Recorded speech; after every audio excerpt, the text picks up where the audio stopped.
মধ্যপ্রাচ্যে যে সংঘাত পরিস্থিতির আভাস দেখা যাচ্ছে তার প্রভাব গোটা বিশ্বের পাশাপাশি বাংলাদেশের অর্থনীতিতেও পড়তে পারে জানিয়েছেন প্রধানমন্ত্রী শেখ হাসিনা। বিকেলে জাতীয় সংসদের অধিবেশনে এক লিখিত প্রশ্নের উত্তরে প্রধানমন্ত্রী একথা বলেন। জানান, এরই মধ্যে দ্রব্যমূল্য বেড়েছে এবং সীমিত আয়ের মানুষের কষ্ট হচ্ছে, তবে সেদিকে লক্ষ্য রেখে সরকার ব্যবস্থা নিচ্ছে। জয়ন্ত কর্মকারের রিপোর্ট। মাননীয় প্রধানমন্ত্রী আধুনিক বিকালে জাতীয় সংসদের অধিবেশনে যোগ দেন প্রধানমন্ত্রী শেখ হাসিনা। দেশের গরিব ও নিম্ন আয়ের মানুষের জীবন। এ সময় এক লিখিত প্রশ্নের উত্তরে প্রধানমন্ত্রী বলেন, মধ্যপ্রাচ্যে সংঘাতপূর্ণ পরিস্থিতি সৃষ্টির যে আভাস দেখা যাচ্ছে তা সারা বিশ্বের পাশাপাশি বাংলাদেশের সামাজিক, রাজনৈতিক এবং অর্থনৈতিক ক্ষেত্রেও প্রভাব ফেলবে।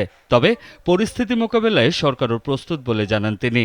মধ্যপ্রাচ্যের সংঘাতপূর্ণ পরিস্থিতিতে ইরানের পার্শ্ববর্তী হরমুজ প্রণালীতে জাহাজ চলাচল বিঘ্নিত হলে স্পট মার্কেটের এলএনজি সরবরাহে কিছুটা বিরূপ প্রতিক্রিয়া পড়তে পারে। পাশাপাশি জ্বালানি তেলের মূল্য বৃদ্ধি ও এলএনজির মূল্য বৃদ্ধির সম্ভাবনা রয়েছে।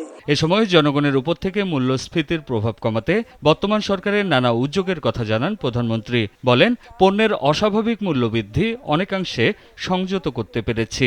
আমাদের সবসময় প্রচেষ্টা যে দ্রব্যমূল্য যেন নিয়ন্ত্রণে থাকে এবং তার জন্য যথাযথভাবে যে পণ্যের প্রয়োজন আমরা দেশে যেমন উৎপাদন বৃদ্ধির পদক্ষেপ নিয়েছি, পাশাপাশি আমদানিও আমরা করে যাচ্ছি। সেটা যত টাকাই লাগুক আমরা কিন্তু খরচ করে যাচ্ছি।